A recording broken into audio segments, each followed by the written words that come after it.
Peter Hitchens has talked to the mole at the heart of the great poison gas scandal.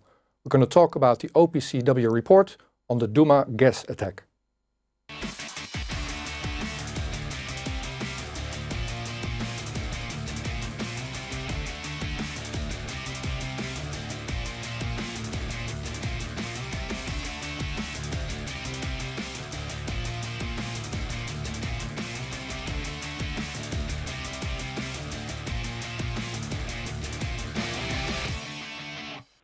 So welcome to Café Weltschmerz, which is recorded from the Netherlands. I am Rico Brouwer, and my guest is calling in from London, journalist, author and broadcaster Mr. Peter Hitchens. So welcome. It's a pleasure. Okay. So we're going to talk about that Douma incident and reporting that's done on that. To start off, I'd like to read a little thing I found on Wikipedia. Not that that's a source, but that's maybe the common storyline on what happened there. So on April 7th, 2018, chemical warfare attack was carried out in the Syrian city of Douma. The attack was attributed to the Syrian army by rebel forces in Douma and by the United States, British and French governments. Syrian and Russian governments asserted that a widely circulated video allegedly showing the aftermath of the attack was staged. Now, that's Wikipedia. Then later, through Mail on Sunday, we learned that on June 22nd, 2018, an email was sent internal OPCW that contradicts what I just read. Now, you work for Mail on Sunday, don't you? I do. All right. So could you summarize to us what was said in that OPCW email? Well, the email was a protest by a member of the fact-finding mission which had gone to Douma to look into the allegations of a poison gas attack there. And the protest was against the way in which the original report compiled by independent scientists had been butchered, presumably at a higher level inside the OPCW, so as to give a completely contradictory impression from the one which the original report gave. And the language is quite strong about this. I mean, basically, it's turned it round by 180 degrees. The original report, as I understand it, was far from clear about whether there had been a chemical warfare incident at all, and expressed serious doubts about several issues, including the amount of chlorine found on the site and evidence suggesting that gas cylinders found at the scene had in fact been used to drop chlorine on the site. And in general, the whole impression was contradicted by the much abbreviated report, which it then turned out that the OPCW wanted to issue. I also knew from sources that there was more to it than that. That the redacted, censored, shortened report was never issued, but a third report was then prepared, which the scientists thought they had agreed to, which would have contained information on the extremely low levels of chlorine gas found at the site. And this is very important because the report unequivocally stated that no trace of organophosphorus compounds, that is to say, no trace of sarin had been found. And a lot of the original allegations suggested that sarin had been the poison gas used. So if there were doubts about chlorine as well, then that left the strong possibility there had been no chemical incident at all on the site. Yeah. In which case, what was the justification for the missile attack made on Syria a week after the alleged attack in April of 2018 by the United States and by Britain and by France? Oh. And therefore this is the problem lying behind the whole thing. Those three countries launched considerable numbers of high explosive missiles into targets in Syria a week after the alleged attack without waiting for any determination of what had actually happened. And when the determination came in from the scientists, it suggested that their action had been unjustified. And this, I think, is probably at the root of everything that's since followed. All right, so we will get to that in more detail later on in this talk. Now, the reason that I contacted you for this interview, and thank you for accepting, was what you said last Sunday on your Mail on Sunday column. You said, my secret meeting with mole at the heart of the great poison gas scandal. So you actually... Well, that's what the headline said, yes. It's a bit of a summary of what I said underneath. Exactly, so we'll get to that. Journalists don't write the headlines on their own stuff. I mean, what they do is they concentrate in a very few words what's underneath. I just want to point that out. Fair enough. Okay, so we'll get to what's underneath there in a short bit.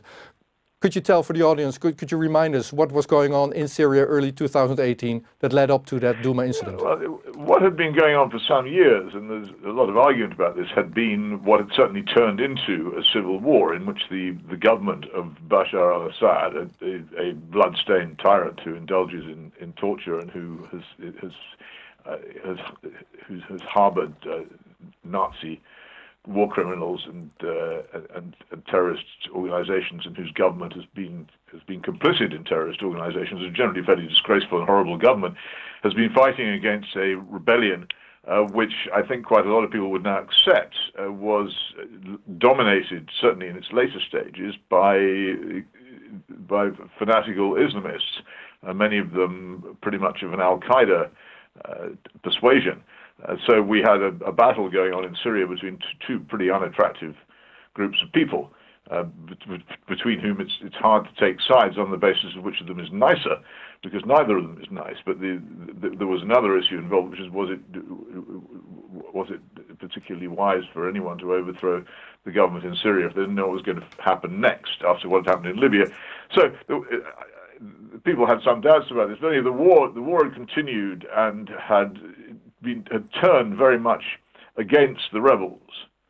And by the time that the incident in Douma took place, there was considerable battle going on in Douma between the Syrian army, which was backed up by Russian air power to some extent, and also by Iranian militias, which were undoubtedly present in the battle as well, against a body called Jaish al-Islam, the Army of Islam, a pretty fanatical group of Islamists who controlled the area called Douma, which it's a suburb lying in the eastern extremities of Damascus, the capital of Syria.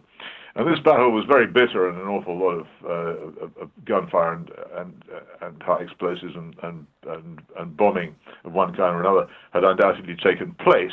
But the rebels were losing. And at this point it was alleged that the Syrian government had used chemical weapons. So this is significant because the US government and various other governments, including my own, had made it pretty much clear that if the Syrian government used poison gas, then that would be a trigger for their intervention against the Syrian government and therefore an effect on the side of the rebels. It's a very odd thing for the Syrian government to risk, but it was claimed that it had done so.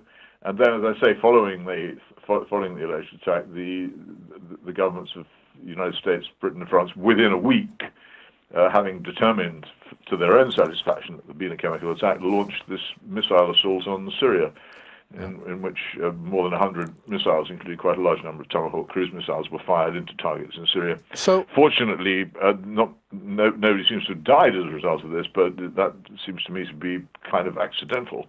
What do we know for a fact on what took place April 7th, 2018? With that, it was alleged to be a chemical warfare attack. Something happened in that building or in that block. Well, there's no doubt there was severe fighting going on, but the determination of whether it was a chemical attack or not could probably never be finally made by anybody. But on the other hand, there are basic rules of evidence which one can pursue, and that's what the Organization for the Prohibition of Chemical Weapons is about. It's a serious organization employing many highly qualified chemists and engineers and other people skilled in looking at the aftermath of attacks to see if chemical weapons have been used. And on this occasion, within quite a short time, despite claims which its own reports don't back up, by the way, that they've been obstructed, within quite a short time, the OPCW's teams were in position in Douma looking at the site, and their report shows that they made quite a thorough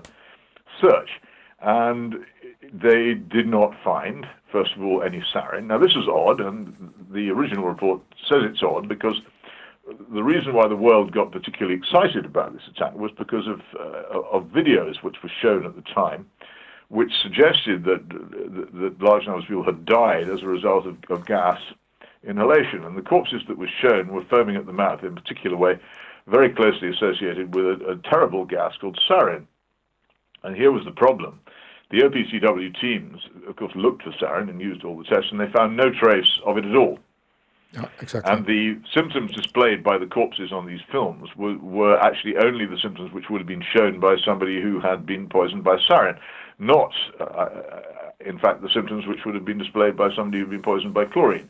So there was this strange mismatch between the films, which we don't know who took them. We don't know exactly when they were taken or anything much about them, except that they were shown. The mismatch between the films, which had persuaded everybody that the atrocity had taken place, and the evidence on the ground, which said that the symptoms displayed by in these corpses were simply not the right one. So there was that. Yep. There was then the doubt about the trajectory of the supposed gas bombs dropped by Syrian helicopters, which is the implication. This is important, by the way, because the only people who have helicopters in the Syrian war are the Syrian government. If you can show that something's been dropped by helicopter, then you can pretty much show the Syrian government did it. And yet, when they examined these cylinders on the spot, they found it difficult to see how they could have got where they were if they'd been dropped from the air. This was later on reinforced by a separate report by an engineer who went later to the scene, who concluded pretty much the same thing. And these things were all, as far as I know from sources, these things were reflected in the original, very long, more than 100-page report, which was presented to the OPCW chiefs by the scientists, and then they were told that this report had been cut down to about 30 pages, and an awful lot of the really vital stuff had gone from it, so it now gave a completely different impression. Okay, fair enough. And then the issue came out of a compromise over a third report, which was issued. The scientists insisted that it should contain the fact that the traces of chlorine which were found were extremely low, down to parts per billion, basically trace elements. Yeah. And they thought they'd achieved this, and then they suddenly found the report had been published, but without this crucial information. Okay. Now, just to follow the timeline, so April 7th, there was this alleged attack, and then on April 14th, your government, United States and France, I believe, yes. Decided to go ahead and bomb, yeah. and bomb based on their conclusions that chemical weapons were used. So now, they had decided. They claimed to have intelligence information, but if you ask them what it is, they'll never say. Okay, yeah, fair enough. Now, we've mentioned the OPCW a couple of times, so let's go through what that thing is. OPCW is an intergovernmental organization which is based in my country, in The Hague, yes, in the Netherlands. It's in The Hague. Yeah, there you go. And it's actually an implementation body of the United Nations Chemical Weapons Convention. So in 1997, pretty much all the world, the United Nations, decided to get rid of chemical weapons, and together they formed the OPCW. So that's the body that oversees that nobody uses chemical weapons, right? So that's pretty much OPCW. That's right, yeah. Okay. Now, along the 193 signing countries, there's United Kingdom, your country, the Netherlands, mine, United States, Russia, and then in 2013, also Syria signed up. And also yes. 2013, it was awarded the Nobel Peace Prize. So, this is my introduction of OPCW. Have you anything to add on that, or is that pretty much accurate? Well, interesting things. Back in 2013, the OPCW had declared very firmly that it wouldn't that it wouldn't ever compile any reports without going to the site and having adequate custody chains and so forth and so on. And there have been rows about whether it stuck to that rule in some of its subsequent reports. There's also another problem with the OPCW, which is that it was very much involved in a huge row just before the Iraq War in 2003, when its then chief got into a great argument with John Bolton, who was then National Security Advisor in Washington, and was subsequently forced from office under circumstances which is quite worth reading about. The reason I mention this is because it suggests strongly that the OPCW is so sensitive and the results of its investigations matter so much that it is bound to come under pressure from great powers if to produce the results that are required, or not to produce results that are not required, which on this occasion seems to be more the case. And of course, the OPCW gets its money from its contributing powers, and the richer NATO and European Union powers in the United States contribute a large amount of that money, and also quite a lot of its personnel come from those countries, and not just its technical personnel, but its directing personnel come from the major Western powers. So it's not. You'd have to have some pretty careful mechanisms to avoid the OPCW tipping over the edge one way or another, to either saying too much or saying too little about an issue. It is a sensitive organisation, yeah. And people do care about it an awful lot. Well, and rightfully so. So, especially in light of the topic of this conversation, which is that report that that contained stuff that wasn't in the original papers. Well, quite, yes. And hang on. The thing was, there'd been if you read carefully, as I did from the start, and if you go to Peter Hitchens' blog and you have a strong ability to read highly detailed writing and analysis, you can find my analysis of the previous OPCW published reports on Douma and on one other alleged chemical weapons event in Syria.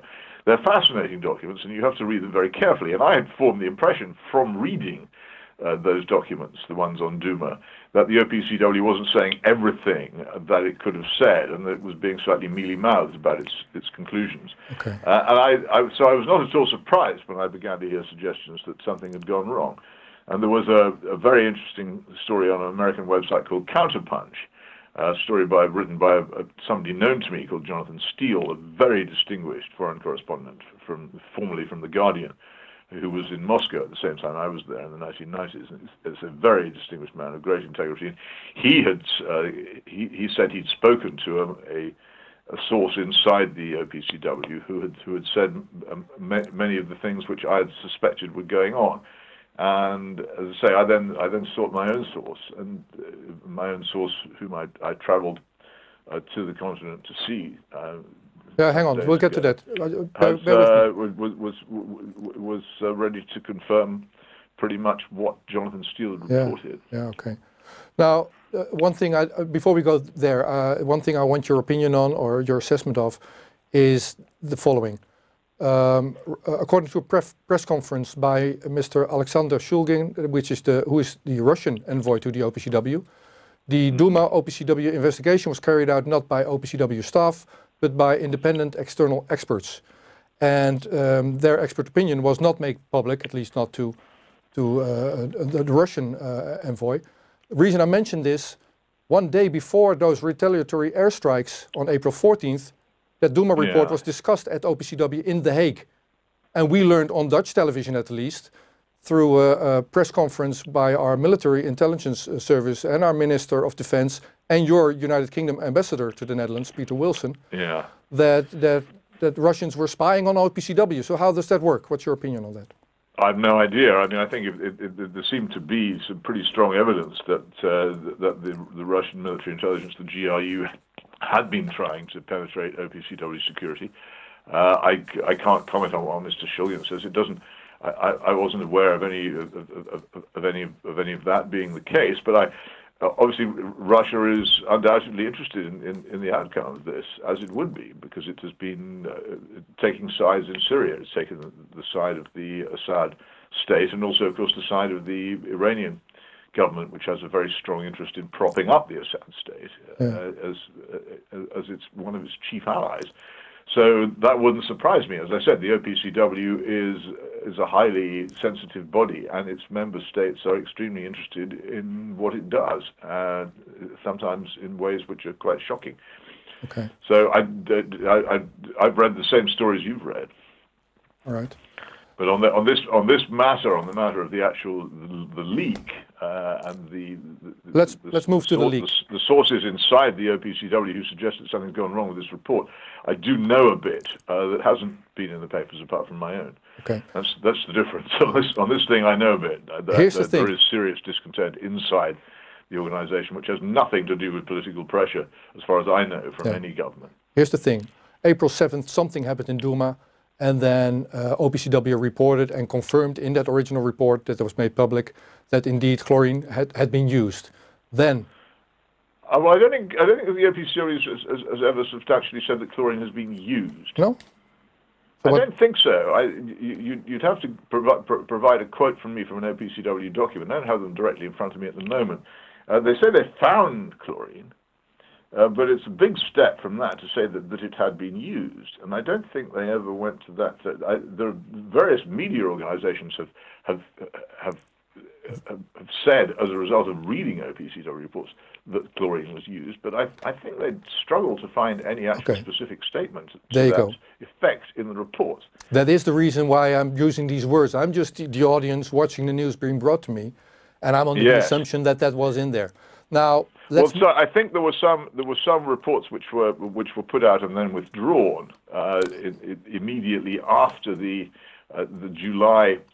I think it was July the 7th, the first interim report, July the 7th, 2018, came out.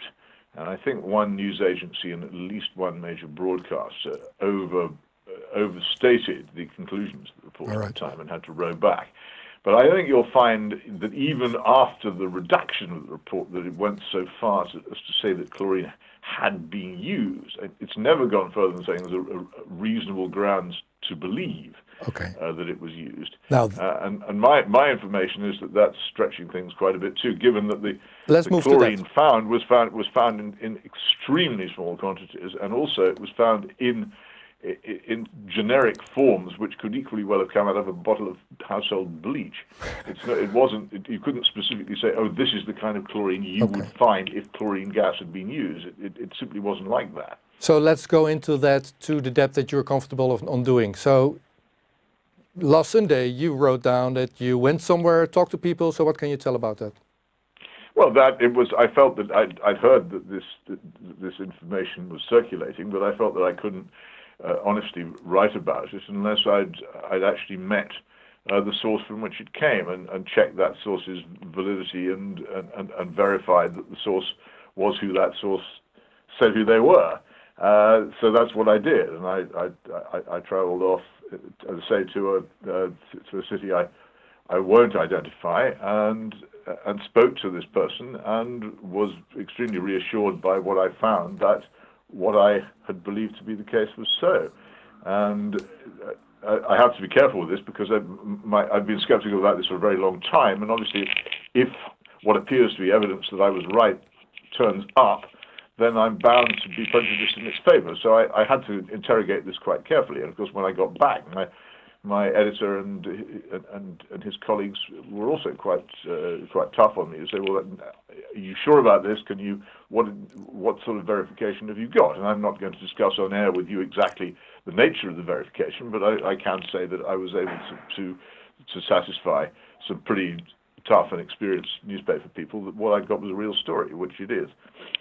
Okay, so that should be known to OPCW, other press. Oh, they know it. I approached the OPCW with this about 10 days before I ran the story, and they simply did not respond. And this is what they now do. A few months ago, in an earlier leak from the OPCW, which didn't come to me but came to somebody else, I checked with them as to whether the document. I'll come to what it was about in a moment. Whether the document, I just checked with them, what do you say about this document? And they came back and said, well, we're having a leak inquiry. So I said, well, that obviously means the document's authentic, which it did, and it was. And what the document was a leak of an engineering report about these gas cylinders, again, the ones which had come up before, which suggested that it was much more likely that they'd been placed at the site by hand than that they've been dropped by helicopters. And you'll recall that's very significant, because if they weren't dropped by helicopters, then it means that there isn't any clear evidence that the Syrian government was responsible. They could have been put there perhaps by hand by the Syrian government, but also perhaps by hand by somebody else. Yeah. So it made it much less definitive as a report. So I was looking for press outlets reporting on this, and I found you. There isn't much. It's very poor. Yeah. I've tried to do what I can, but an awful lot of Western media pretty much committed themselves in April 2018 to the belief that there had been a chemical attack in Syria. And I know this as well. I'm a journalist. Once you've committed yourself to a story, you're very, very reluctant to climb down from it, particularly if you put it very prominently in your paper or on your bulletins. Very, very hard to turn around and say, well, actually, this thing which we reported with such outrage and vigor in 2018 now turns out perhaps not to have been true. And people don't do that. People hate admitting they're wrong. And I think there's been a huge reluctance in Western media to report the fact that there are now doubts about this. And I think it's actually quite shocking to me that people haven't managed to overcome this, because ultimately our job is to report the truth. And if it's clear that we've made a mistake, then we should say so. And the same goes for those 3 countries bombing Syria based on... Well, absolutely, yeah. But getting countries to admit they're wrong is much harder than getting journalists to admit they're wrong. That's really hard. Yeah, so a lot of people in America still haven't admitted they were wrong to intervene in Vietnam, for goodness sake, and that's half a century. Yeah, well, yeah, these examples come to mind. So, but the thing is, the OPCW is basically a United Nations body sitting in The Hague, supported by the entire world that signed up to that chemical... That's right, yeah, and it's a very fine body in many ways, because obviously it's concentrated into one place, a large number of extremely skilled and knowledgeable people. Oh, no doubt, but is it still... Its objectives are entirely laudable. I think poison gas is a terrible weapon. It would be wonderful to see it eradicated entirely. So any person of conscience has to support it and wish it well. The problem here is if it's coming under such pressure that it's unable to produce reports with which its own non-political technical staff agree, then there is a major problem which needs to be solved to save the OPCW and make sure it survives. So for sake of argument, let's say next week there's a chemical weapons thing going on in Syria again, somewhere. Mm-hmm. Yes. Under the treaty, Syria has to allow OPCW specialists to come in and inspect the site. Now, with this report, you must remember, not all these sites are under Syrian government control. No, fair enough. That's not my question. When they're not under Syrian government control, the rebels who control the area are often not so accommodating. And in fact, this is the case of the previous alleged chemical attack at a place called Khan Sheikhoun in Idlib province, where the OPCW produced reports, but it never went there. For the very good reason that it was under the control of people who were too dangerous to be trusted, I think. But does this? And so it simply did not go there, and so it had to rely on second-hand stuff, which in investigations of things like chemical warfare, where you need utterly secure custody chains, means that the reports have always lacked strength to me. My question is, we had that Chemical Weapons Convention. Adopted by the entire world, pretty much, United Nations. So has what's happened here in Douma with this report damaged that convention?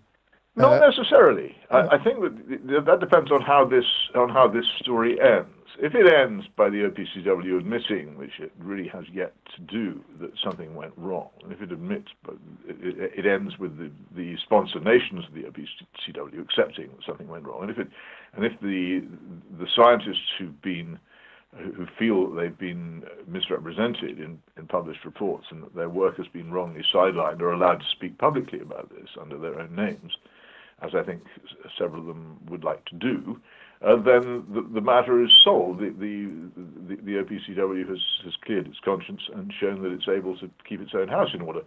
But if this doesn't result in a serious public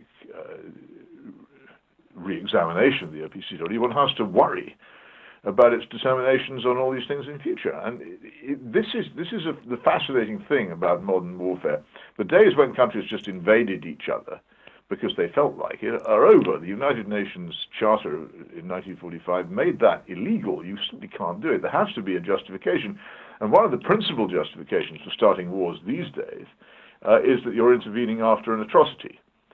And an atrocity, chemical weapons atrocity, is probably very near the top of the list of the sort which would permit you to intervene. So it could be that if we can't sort out this matter and make it absolutely clear to everybody that the OPCW's verdicts are not coming under political pressure, then we might find ourselves starting the Third World War on the basis of an incorrect report. And it's very dangerous. It's a huge, huge issue, and that's why I say many more people in the whole of the media and indeed in politics should be paying more attention to it. So you have talked to this person or these persons, and you're going to great lengths to protect that source. Have you asked them? Well, one has to, has to protect, but I have to point out to you this, that one of the things that one learns as soon as you get involved in this is that the people who are protesting inside the OPCW about this have been protesting internally for months and years, in some cases, against what they believe to be the misuse of their material, and have been using every lawful and proper channel to say, can we please sort this out? And it's only because they've come up against a brick wall and that no one has listened to them that these leaks are happening. In your assessments, what's required for them to feel safe enough to come forward? Well, I think the OPCW has to basically to admit that something has gone wrong.